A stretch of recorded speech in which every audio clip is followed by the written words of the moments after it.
Tunaanza somo before deliverance, avant la deliverance. Kisha tutapofika Pasaka, Pasaka ni ukombozi, tunaingia somo jinsi ya kufunguliwa. Lakini tutaongea kisha Pasaka somo inaitwa after deliverance, kisha mtu kufunguliwa inahitaji nini na nini. Na andiko yetu mama tulisoma katika kitabu ya Kutoka sura ya 3 mstari wake wa 5 mpaka wa 7, Exodus chapter 3 5 to 7, Exodus chapter 2 verset 5 à 7. Tulisema wana wa Israeli walikuwa utumwani miaka 450. Hakuna mtu anataka kuwa slave, kuwa mtumwa. Kosa kazi, kosa pesa, lakini uwe free. Na Yesu anasema nimewaweka huru na msiwe mtumwa wa mtu yoyote. Hatuhitaji kuwa mtumwa wa mtu yoyote, hatuhitaji kuwa mtumwa wa umaskini, hatuhitaji kuwa mtumwa wa magonjwa, hatuhitaji kuwa mtumwa wa anything very bad kwa maisha yetu. Lakini wana wa Israeli wakajipata miaka 400 wakiwa watumwa katika nchi ya Misri, na walitafuta usaidizi njia yote, kushoto kulia, kusudi wafunguliwe, lakini ilishindikana. Na walipomlilia Mungu, Mungu akamtokea mtu kwa jina yake Musa. Nilikwambia kwa nini Musa? Kwa sababu Musa alikuwa na plani yake ya kibinadamu kuweza kuwaokoa wana wa Israeli, na ilifanya nini? Ilifeli. Na unaweza kuwa una mpango mwaka 5, 10 ilipita, ni mpango wake wa kibinadamu. Si kwamba mipango yote ya kibinadamu ni mbaya. Nia ya Musa ilikuwa nzuri, kuwatoa wa ndugu yake katika nini? Utumwa. Ilikuwa good idea, lakini tu haikuchanganywa pamoja na mawazo ya nani? Ya Mungu. Ndio maana ilifeli. Sasa Mungu alipoona mawazo ya Musa ilikuwa mzuri, imefeli kwa sababu ni mtu, na mtu ana uwezo. Kuna vile anaweza na vile hawezi, lakini kwa Mungu kila kitu kinawezekana. Mungu akamtokea Musa akamwambia, nimesikia kilio ya wana wao, nimeona jinsi Farao amewatesa. Nikwambia mateso si mapenzi ya Mungu. Hapana kujifariji na shida, hapana kujifariji na mateso. Unahitaji kupiganisha mateso na shida kwa njia yoyote iliyo sahihi, sawasawa na neno ya nani? Ya Mungu. Na Mungu akasema, nimekutuma wende wakomboe kutoka mikono ya Farao. Niliposema neno kuokoka inamaanisha mambo. Wanaenda kuokolewa. Kuokolewa ni kukombolewa na dhambi. Kuokolewa ni kukombolewa na umaskini. Kuokolewa ni kukombolewa na magonjwa ya mwili, na kuokolewa ni kukombolewa na matatizo ya kukosa mke, kukosa mume, au ndoa iliyo na problem. Lakini kusudi Musa waokoe Waisraeli kutoka mikono ya Farao, lazima Musa akuwe na tabia ya watu 3. Mungu akamwambia, mimi ni Mungu wa baba yako Ibrahim, Mungu wa Isaka na Mungu wa Yakobo. Kwa hivyo kama unataka kuwaokoa Waisraeli kutoka mikono ya Farao, lazima uwe na tabia ya mtu anaitwa jina yake nani? Ibrahim. Lazima uwe na tabia ya mtu anaitwa jina yake nani? Isaka. Na lazima uwe na tabia ya mtu anaitwa jina yake nani? Yakobo. Sasa ndio tukaanza kudiscuss. Tulianza tangu Jumatano kutaka kuangalia Ibrahimu alikuwa na tabia gani iliweza kugusa moyo wa Mungu. Na tunapofanya kila kitu tunataka Mungu, moyo wetu iguse moyo wa Mungu. Na tukaona tu sifa ya Ibrahimu ya kwanza kubwa, Mungu alipomuita na dunia nzima kuwa na Mungu, Ibrahimu hakujiuliza maswali, Mungu akasema. Na tukisema Mungu anasema, inaitwa neno ya Mungu, inaitwa jina yake nini? Rema.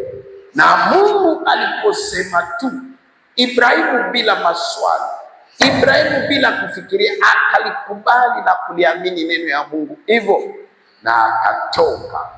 Na alipotoka, Mungu alipomwambia utapotoka kwenu tu itakuwa mambo ile.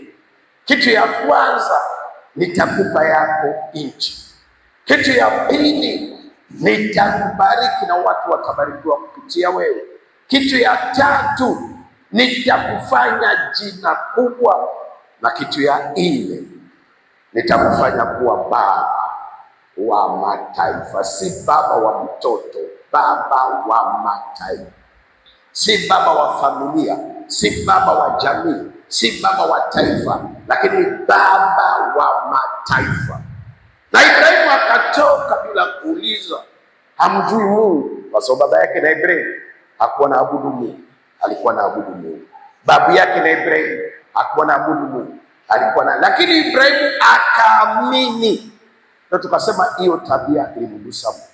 Na kama tunataka ukombozi kwa maisha yetu, sisi tunahitaji tu kuamini neno ya nani? Ya Mungu, pasipo kuipigia nini mahesabu yoyote. Nakwambia unaweza kuanza asubuhi, mchana, jioni mpaka usiku, mwezi 1, 2, 3, kupiga hesabu kwa ajili ya neno ya Mungu. Utakuta mahesabu yote inakataa. Na tukakwambia neno ya Mungu iko kwa mifumo mbili. Kuna logos na kuna lerema. Neno ya Mungu ya kwanza ni logos, maandiko matakatifu, ili inaandikwa ndani ya Biblia. Na yote imeandikwa ndani ya Biblia kwa sababu Mungu ndiye alisema ni kweli na ni amini. Lakini neno ya Mungu ya pili inapatikana katika inaitwa rema. Mungu, kando ya Mungu kusema zamani, mpaka leo Mungu anaendelea kufanya nini? Anaendelea kusema. Na kila anaweza kuongea na mimi. Nikwambia Mungu anaongea kwa njia 14. Anaweza kuongea na mimi kwa ndoto, anaweza kuongea kama leo nimeona for first time, mpaka sasa sijapata tafsiri ya kitu. Niliamsha mtu wangu usiku, kwambia kitu naona si understand. Nimeona tulikuwa washirika wote wa kanisa, lakini cha maajabu tukawa na washirika wote wa kanisa ya Nairobi. Nilifungua Nairobi, cha maajabu na familia yangu yote nzima tukawa pamoja. Sitataka kutaja majina ya watu na jina. Na tulipokuwa pamoja, ikabidi niamke, nitajizuia, kuna vitu nitajizuia kuongea. Kwa sababu bado naendelea kujifunza, kujua kile Mungu alikuwa anataka kusema na kujua kile Mungu anaongea kwa ndoto, anaongea kwa maono, anaongea kwa mafunuo, anaongea kupitia mhubiri, anaongea kupitia unabii. Yote inaitwa neno ya nani? Ya Mungu. Na kama Mungu anasema, tunasema sio sisi tunajiahidi. Anayetuahidi ni nani? Ni Mungu. Biblia neno ya Mungu. Na Biblia inasema Mungu akisema, yeye si mtu kwa kuweza kusema nini? Uongo. Wala mwana wa mtu kuweza kufanya nini? Kudanganya. Lakini kile alisema lazima afanye nini? Akitimie. Mungu iko nyuma ya neno yake.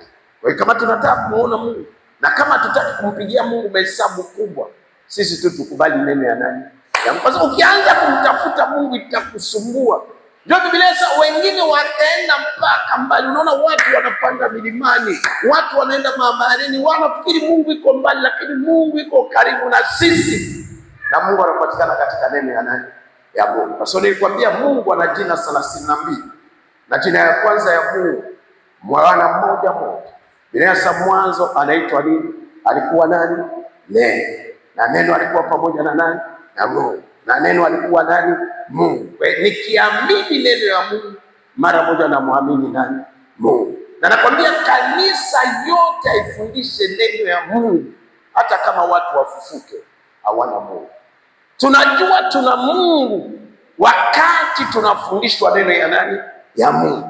Na tunajua hatuna Mungu wakati hatufundishwe neno ya Mungu, lakini tunapokea miujiza, tunapokea maji, tunapokea fimbo, mara moja tunajua hapa hatuna Mungu, ni vitu vingine vinaendelea kufanya.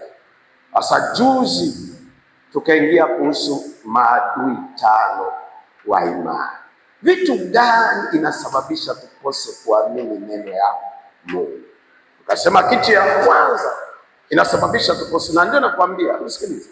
Unapokuja kwa Barcelona vile tunacheza bila na hiyo bila na hiyo tungekaa mpaka usiku, hakuna mtu atachoka, hakuna mtu atalala, hakuna mtu atasinzia. lakini neno ya Mungu ikuja. Kila mtu utaona watoka wa makojo wanasikia, wa usingizi, kwa sababu shetani aogope uje kanisani. Lakini shetani anaogopa uje kanisani na usikie neno ya nani? Ya Mungu. Kwa sababu nasema utasikia neno lao na neno langu litafanya nini? Litawaponya. Neno ya Mungu inaponya, neno ya Mungu inakomboa, neno ya Mungu inabariki.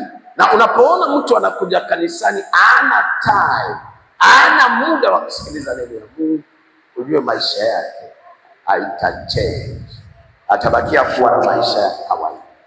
Sasa tukasema kitu inasababisha tukose kuamini neno ya Mungu ni mambo matano. Tukasema adui wa kwanza jina yake anaitwa nini? Macho. Kwa macho vitu mingi haviwezekani.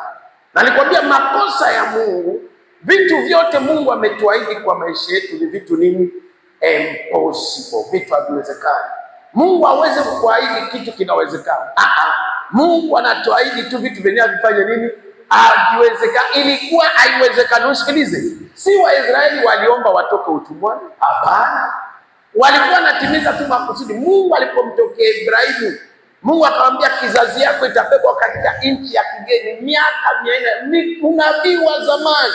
Na mimi Mungu ndio nitawakomboa Waisraeli kwa mikono ya Misri, kwa mkono wangu nini? Mkubwa. Kwa hivyo ilikuwa mpango wa Mungu kwamba Waisraeli wataenda kule na Mungu ndio atafanya nini? Atawakomboa. Uko na nini? Kwa ilikuwa plani ya Mungu. Ilikuwa vitu vigumu. Unapokuwa unashikwa na super power, ndio anakutawala, uanze kusema utoke kwa mikono yake ni kitu ngumu. Nilikuwa naongea nani?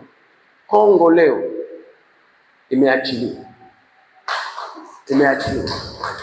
Kongo imeachiliwa. Lakini nani alikuwa anashika Kongo miaka 30? Ni Rwanda? Jibu ni kusema hapana. Ni nchi hata moja ya Afrika? Jibu ni kusema hapana. Rwanda ni kanchi kadogo.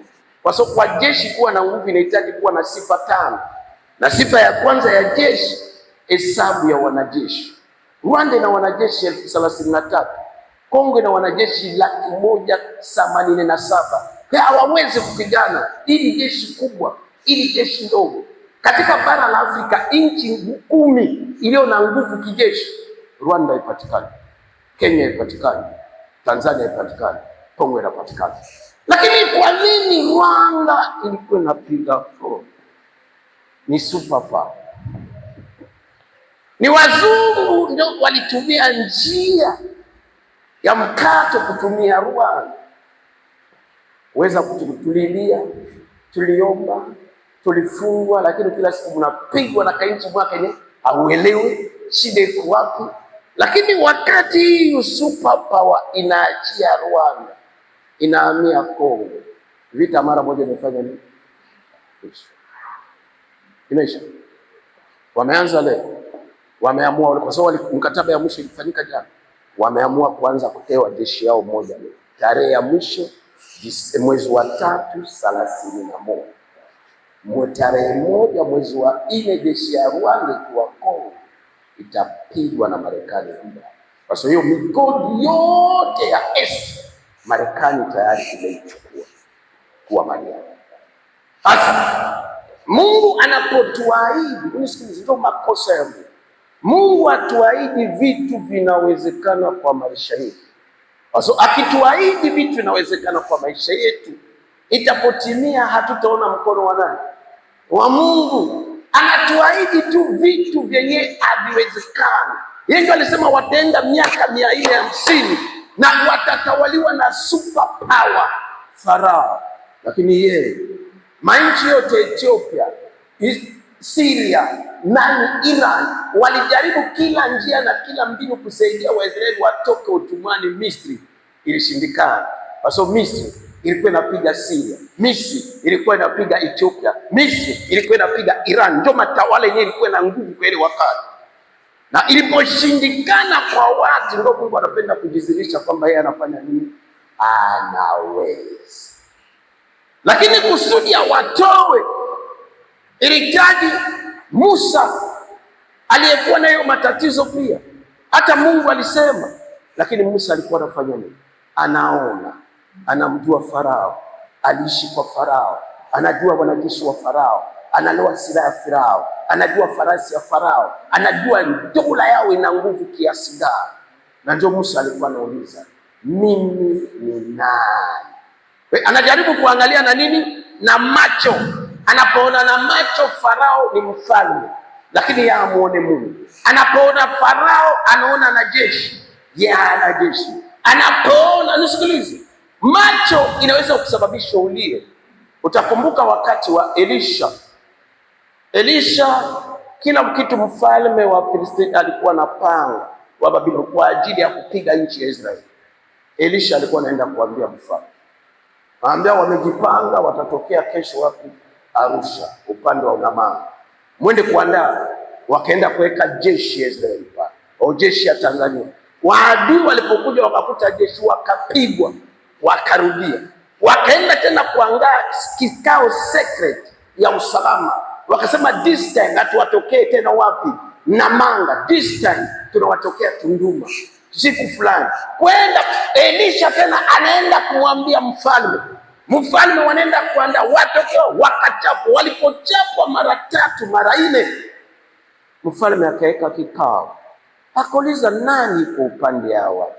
Kila plan tunapanga, na hivyo ndio Kongo ilikuwa inapigwa na Rwanda, kwa sababu chochote kinapangwa Kongo, Rwanda ina habari yake. Mkituma jeshi wanapigwa, mkituma silaha inanyanganywa. Akasema nani iko upande wa watu? Biblia inasema watumishi wa mfalme wakamwambia hakuna mtu iko upande wa Israeli. Shida ni nabii Elisha. Hata mambo unaongea chini ya kitanda yako, yeye anafanya nini? Anaisikia na anaijua, na kisha anaenda kumpelekea mfalme. Sasa mfalme akaona, kwa hivyo si tena taifa Israeli iko shida, shida inakuwa ni Elisha. Lazima mshughulikie Elisha. Na Elisha alikuwa anaishi Samaria. Wakapeleka jeshi kubwa, usiku mzima ikazingira jiji yote. Na tunahitaji kuwa tunaweza tutembee kwa macho. Kwa macho utalia na vitu mingi, kwa macho utaogopa vitu mingi, kwa macho utakwama kwa vitu mingi, macho ya nyama. Na asubuhi na mapema mtumishi wa Elisha Gehazi akaamka, akaona jeshi ya adui imezingira mji. Na Elisha alikuwa analala na atetereke. Kwa nini analala? Yeye ana macho tofauti na macho ya mtumishi wake. Ana macho ya neno ya Mungu. Vile neno ya Mungu inaona, sio vile macho ya kawaida inaona. Biblia mtumishi akaja kumwamsha Elisha, haraka, boss unalala, tumezingira, na kuna vitu inatisha watu, wanahitaji kumtisha hata. Na unajua kitu kisha kutisha, upende usipende, kinakushughulikia. Na hata kitu kiwe kikali kiasi gani, lakini kama akikutishe, akikufanya chochote. Hata bosi unalala, tumezingirwa, tumeshikwa. Biblia inasema Elisha akamwambia, walio upande wetu ni wengi kuliko. Kwa hiyo Elisha anaona tofauti na vile Gehazi anafanya nini? Anaona na maisha yanategemea vile mtu anafanya nini? Anaona. Ukiona vibaya unapata vitu vibaya. Ukiona Dar es Salaam ina shida utaipata, lakini ukiona Dar es Salaam ina baraka utaipata. Kile mtu anaona ndio kile mtu anapata. Macho yako ikileta hofu, unapokea vitu ya hofu. Macho yako ikileta baraka, unapokea vitu ya baraka. Na wakati alisema hivyo mtumishi wa Mungu akuelewa, ikabidi Elisha afanye maombi. Na tunahitaji kuombea watu wameokoka, tuwafanyie maombi. Sasa baba kuomba, akukemea baba, nakemea majeshi, ninaipinda, ninaivunja. Sasa baba, naomba ufungue macho. Ni macho gani hapa? Macho ya kimwili, kuna vitu inawezekana na vitu haiwezekani. Lakini macho ya kiroho inaona sawa sawa na neno ya Mungu. Baba, naomba ufungue macho, aone vile mimi niko roho. Na mbingu ikasikia maombi ya Elisha, macho ya Gehazi kafunguka. Alipofunguka, angalia, sisi kando ya Mungu, moja ya jina yake ni Mungu, moja ya jina yake ni Baba, moja ya jina yake ni Mfalme, lakini moja ya jina yake ni hatari. yeye ni mkuu. Kila jeshi linapotaka kuinuka tu, yeye ni mkuu wa nani? Na aweze kuwa mkuu wa majeshi pasipokuwa na nini? Na wanajeshi. Yeye si mwanajeshi.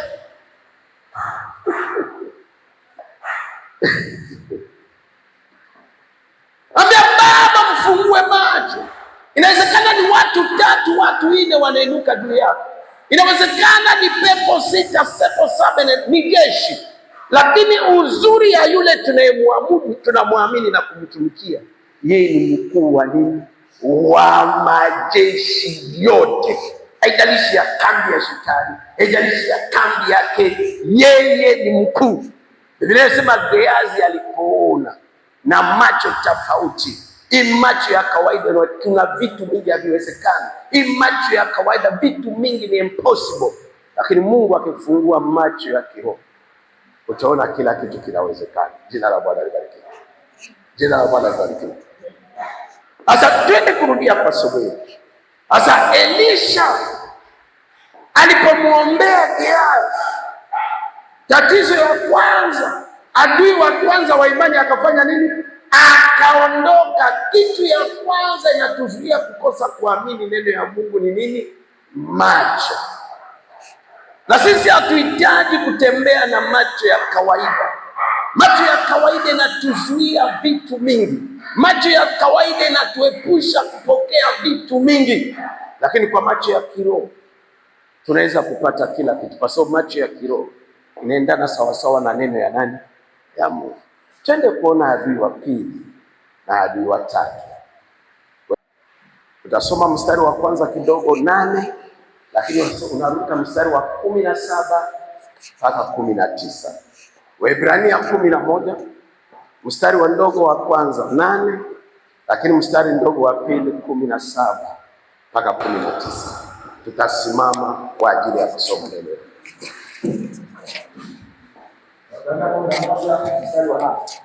Imeandikwa, kwa imani Ibrahimu alipoitwa aliitika, atoke aende mahali pale atakapopata kuwa urithi. Akatoka asijue aendako. 17-19. Mstari wa 17 imeandikwa. Soma tu 17-19, tuwasiane basi na 8. Kwa imani Ibrahimu alipojaribiwa, kwa imani Ibrahimu alijaribiwa, akamtoa Isaka awe dhabihu. Akamtoa Isaka awe dhabihu. Na yeye aliyezipokea hizo ahadi alikuwa akimtoa mwanawe mzaliwa pekee. Rudilia. Kwa imani Ibrahimu alipojaribiwa, akamtoa Isaka awe dhabihu. Na yeye aliyezipokea hizo ahadi alikuwa akimtoa mwanawe mzaliwa pekee. Alipokea hiyo ahadi. Ahadi ilikuwa ni kusema Isaka ndio atakuwa baba wa nini? Kupitia Isaka ndio Ibrahimu atajaza nini? Dunia. Kwa hakuwa tu mtoto anazaliwa, lakini ni mtoto wa nini? Wa ahadi. Kuna kazi unaweza kupata lakini si ya ahadi. Unaweza kubiashara unaweza kupata lakini si ya nini? Ya ahadi. Lakini Isaka alikuwa mtoto wa ahadi, kwamba atapozaliwa kupitia yeye ndio Ibrahimu atajaza nini? Dunia. Endelee. Naam. Yeye aliambiwa katika Isaka uzao wako utakuwa kubwa. Akihesabu ya kuwa Mungu aweza kumfufua. Mungu ana uwezo ya kumfufua hata kutoka kuzimu. Kama wakati Ibrahimu alikuwa anaenda kumtoa Isaka, alijua kabisa ni mtoto wa ahadi, na yeye kupitia yeye ndio atakuwa na uzao kubwa. Lakini Mungu alipomuitisha, mawazo ya Ibrahimu ilikuwa najua Mungu hata anamuitisha kwa sababu ni wa ahadi, na lazima ahadi ifanye nini? Itimie. Kisha kumuua, Mungu atafanya nini? Atamfufua. Akampata tena kutoka huko kwa mfano. Jina la Bwana libarikiwe. Amen. Kaa chini. Nipaseni. Hapo nataka kuongea karibu pointi 3 kubwa nzito. Biblia inasema kwa imani. Baba yetu wa imani ni Ibrahimu, mtu aliyekubali neno ya Mungu bila mahesabu. na kwa sababu alikubali maneno ya Mungu bila mahesabu, mambo yote ine Mungu alimwaidia Ibrahimu aliipata. Utajiri aliipata, nchi aliipata, ukubwa aliipata, na mwisho ya siku akakuja kupata mtoto wa nini? Wa ahadi, Isaka. Kwa hiyo Ibrahimu hapo ilikuwa tu ni rasha kababa rendereze, na chochote kile Bwana alikuahidi utakipata maishani mwako. Chochote kile Bwana anatuahidi, kwa sababu yeye siye mtu wa kusema uongo. Na Ibrahimu akishakuwa kila ahadi ilikuwa imetimia, alikuwa tunashukuru, anabariki Mungu, anaenda kanisani, anamsifu, tumshukuru, anashukuru, anaimba, anacheka, bila yeye anafanya kila kitu kwa furaha. Mungu akamtokea tena. Mungu achoke kututokea kwa maisha, na anapotutokea anatokea na sababu. Mungu akamwambia Ibrahimu, sasa huyu mtoto wa Hamu mwenyewe nimekupatia, si mtoto wako, nilikuahidi.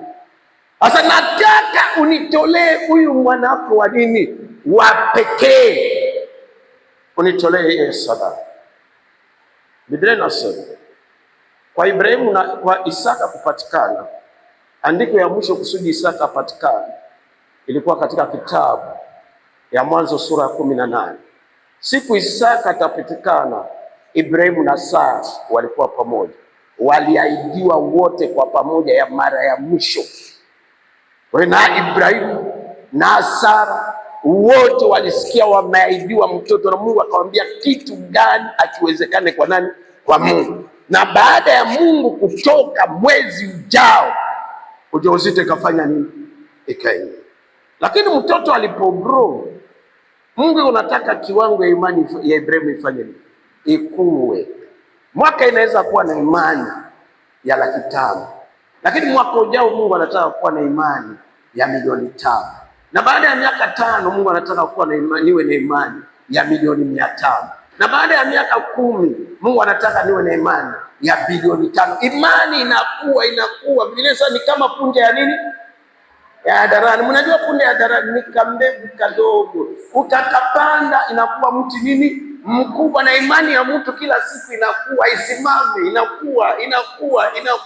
Leo naamini kwa 10,000, kesho kubwa naamini kwa 100,000, baada ya mwaka 2 naamini kwa 1,000,000, baada ya mwaka 5 naamini kwa 10,000,000, baada ya miaka naamini kwa 1,100,000. Hivyo ndio imani inakuwa kwa kila hatua. Leo naamini kuombea kichwa, mtu anafanya nini? Anapona. Kesho naamini kiwete, imani inafanya nini? Inakuwa.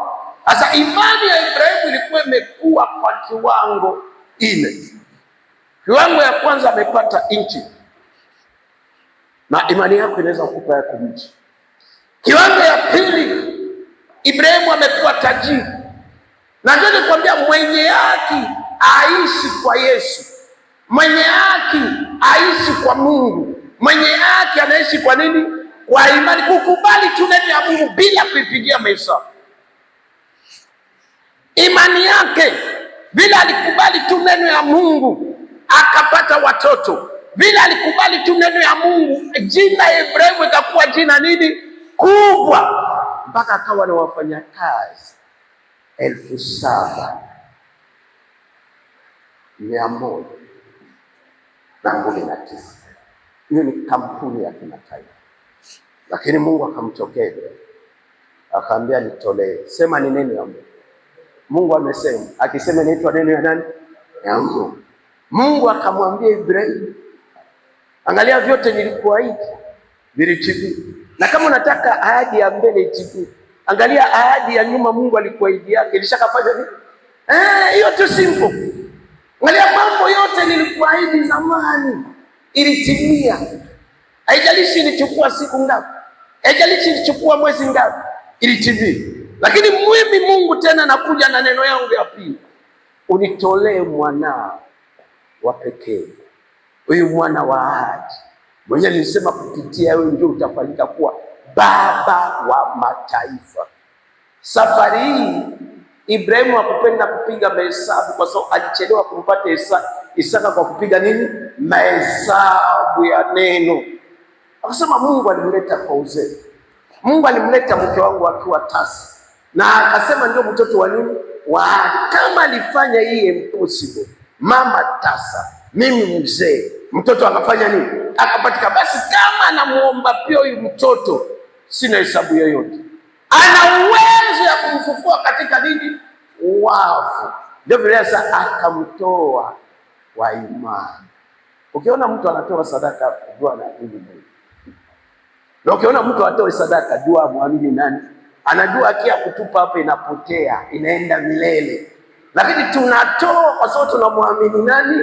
Mungu. Kwa sababu neno la Mungu linasema mkono unaotoa itafanya nini? Itabarikiwa. Mkono Biblia inasema Mungu atakufungulia milango. Ukiona tu mtu atoe, ujue usimsumbuane naye, jua ni mtu amini neno ya nani? Ya Mungu. Tunatoa kwa imani, tunakubali, tukimpatia Mungu, Mungu ataturudishia. Elewa hapa, Mungu iko na muomba Ibrahimu mtoto ngapi? Mmoja. Lakini ahadi ya Mungu ni Ibrahimu akuwe baba wa nini?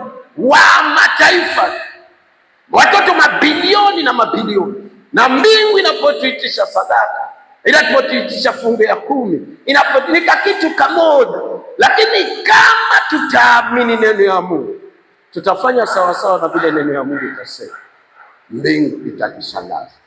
Ibrahimu akampeleka mtoto yake, akampeleka na makosa.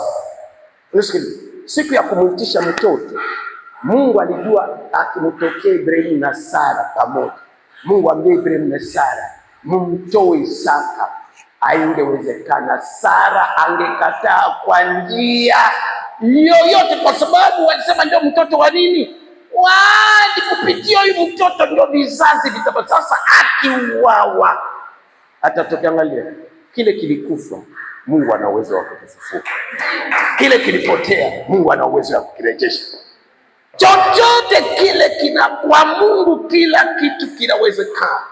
Na Ibrahimu pasipo kufanya mahesabu akamchukua Isaka, na walipokuwa naenda na watumishi wake, wanaenda kwa mlima wa Moria, mlima wa Mungu. Isaka hakuwa na maswali kwa sababu walikuwa na watumishi wengi. Lakini Mungu alipomuonesha sasa place kwamba ni pale, Ibrahimu akaambia watumishi wake, mubaki hapo, mimi na mtoto tunapanda pale kumlima, tunaenda kumwabudu nani? Mungu. Kwa hiyo kutoa ni ibada ya kufanya nini? Kuabudu. Walipopanda sasa na mtoto, angalia, ni mtoto wa pekee, ni mtoto wa ahadi ambaye umempata kwa uzee. Hakuna matumaini tena wengine yote. Mungu hakuahidi kingine, ni pekee yake ndio Mungu aliahidi. Wakiwa na paa kwa mlima, Biblia inasema Isaka akamwambia baba, kuni tunayo. Angalia, sadaka inaumiza, sadaka inaumiza, na tunapoitoa tunaitoa kwa imani, Mungu aonekane. Na kuna siku umetoa sadaka hapo, umemwona Mungu na macho yako. Unapohesabu sadaka hapa, mnaenda na ofisini, tunaombe napanda mbinguni, tunatoa sasa, tutoe. Na tukishatoa sasa ibakie kwa nyumba ya Mungu. Kama ikikula mikate hatujui, kama itanua suti hatujui, kama italipa wafanyakazi hatujui, lakini sisi tunamtolea nani? Mungu. Biblia nasema wakiwa naenda na mtoto wa pekee wa uzee wa ahadi, kupitia huyu ndio mataifa itapatikana. Lakini anamtoa kwa imani, anafunga macho, lakini anakubaliana tu na neno ya nani? Ya Mungu. Najua kitu ingemzuia hapa. Kitu ya pili, yenyewe Ibrahimu alishindwa mazingara na hali. Ibrahimu angekataa na nani? Na Isaka. Umri yake ni mzee sasa, Sara hana ahadi nyingine tena. Kwa hivyo Ibrahimu kutokana na ahadi angemwambia hata Mungu, kama wewe ndio unasema, lakini huyu mtoto nisifanye nini? Simtoe. Na ahadi mara mingi nilikwambia kwa nini Ibrahimu alichelewa kupata mtoto. Si kwamba Mungu alitaka achelewe kupata mtoto. Kwa nini Ibrahimu alichelewa kupata mtoto? Si kwamba mapepo ilimzuisha Ibrahimu ampate Isaka. Lakini kila siku Ibrahimu alikuwa anatazama nini? Hali yake na hali ya mke wake. Hali ya mke wake alikuwa tasa, hali ya Ibrahimu alikuwa mzee. na alipoangalia hali ikavunja neno ya nani? Ya Mungu. Unaona kama Mungu. Na hapa kuna hali, mtoto ni ngapi? Mmoja. Namba 2 ni wa uzee, namba 3 ni wa ahadi, na hakuna tena mwingine hali. Lakini akajifunza, alichelewa kubarikiwa na kuinuliwa kwa kutazama hali. Aliangalia hali miaka 24 ikasababisha Sara abaki kuwa tasa. Aliangalia hali miaka 24 ikasababisha jinsi yeye apate mtoto inashindikana. This time kuna hali nyingine, kuna neno ya Mungu, lakini kuna nini? Kuna hali. Wakati wote neno ya Mungu inakuja kwa maisha yetu, kuna hali yeko pale permanent. Na ukiangalia hiyo hali utakosa kuamini neno ya Mungu. Ukiangalia ni kwa mimi ndio Mungu ameongea na mimi, ningeenda kwa kumwambia mke wangu sasa, unajua kuna maswali, angepanda na Isaka na mama anaona kabisa ameenda na Isaka, arudi bila Isaka, unajua kesi ingekuwa je? Ingekuwa kesi gani? Mtoto wa mama wa pekee mwenye Mungu ndio aliahidi, Mungu ndio alisema, alimpigia mbuzi na chapati akakula akashiba, amemwambia utapata mtoto, anapata mtoto. Sasa baba anapanda na mtoto, kisha baba arudi pasipokuwa na nini na mtoto. Hii yote ilikuwa maswali ya nini? Ya hali. Kila wakati neno ya Mungu inakuja kwa maisha yetu, inakuja tukiwa na hali kinzani.